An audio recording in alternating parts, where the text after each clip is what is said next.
Olá pessoal, me chamo Diego Silva, sou da Universidade Federal do Maranhão, de Pinheiro, no campus de Pinheiro, e hoje iremos fazer um vídeo para você didático, um livro com o tema, Raízes do Brasil. E quem de vocês tem curiosidade de conhecer as suas raízes, de onde vêm seus costumes? Se você quer saber, se você quer compreender um pouquinho disso que a gente irá repassar num pequeno resumo, fique aí ligadinho com a gente e escuta o que a gente tem para ler para vocês. Eu fiz umas pequenas anotações para eu poder não me esquecer daquilo que eu irei repassar para vocês, Raízes do Brasil. Hoje vamos aprender sobre qual é a importância, para nós entender a nossa originalidade, e vamos descobrir também alguns costumes, comportamentos e também os problemas que ainda enfrentamos na sociedade. Estão preparados? Se estão, vamos lá. O que é Raízes do Brasil? É o nome dado pelo livro e pelo escritor Sérgio Buarque, de Holanda, que foi feito em 1936. Mas calma, você não precisa ler o livro inteiro para entender o que ele quer dizer. Brincadeira, você tem que ler o livro inteiro para você compreender desde o começo até o final de como a história termina e de como a história iniciou. Neste livro, o autor fala sobre como o Brasil, desde a época da colonização, ajudou a formar a nossa cultura e o nosso jeito de ser e de viver. E até de que modo o governo funciona. Ele analisa também que o Brasil, a partir da influência dos portugueses que colonizaram o nosso território, e mostra como isso deixou marcas até hoje. E dentro do livro a gente vai falar sobre um ponto, um subtópico que tem dentro do livro, que é sobre o homem cordial. Um dos pontos mais famosos do livro do Sérgio Buarque.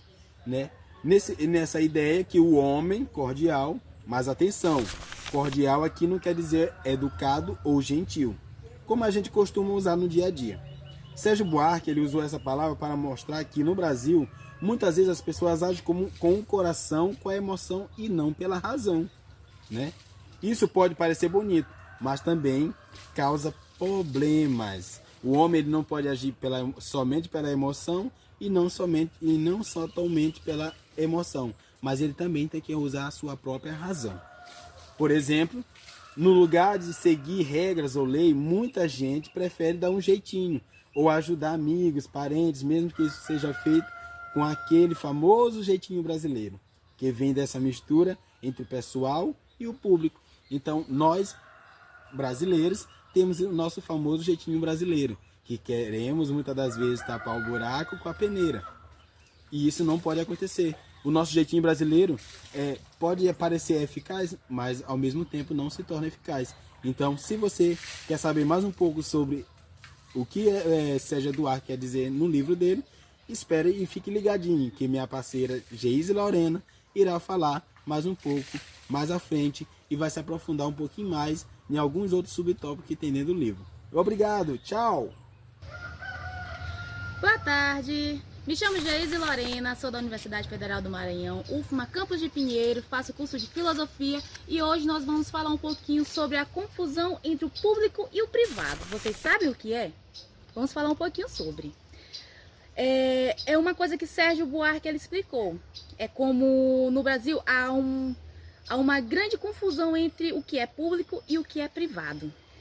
Durante a colonização, os portugueses trouxeram uma cultura em que os interesses pessoais eram mais importantes do que as leis. Por isso, ainda hoje, algumas pessoas tratam os bens públicos como escolas, hospitais ou até cargos públicos como se fossem coisas particulares. E é uma coisa que nós sabemos que não é. O que é público é de todos, não só de alguns. Isso também dificulta o desenvolvimento do país e atrapalha a justiça social. Vamos falar também sobre as marcas do passado no presente. A sociedade brasileira foi formada por muitos grupos diferentes, indígenas, portugueses e africanos. Essa mistura gerou uma cultura rica, mas também desigual.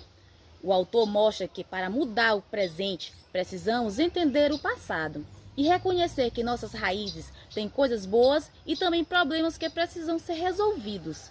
É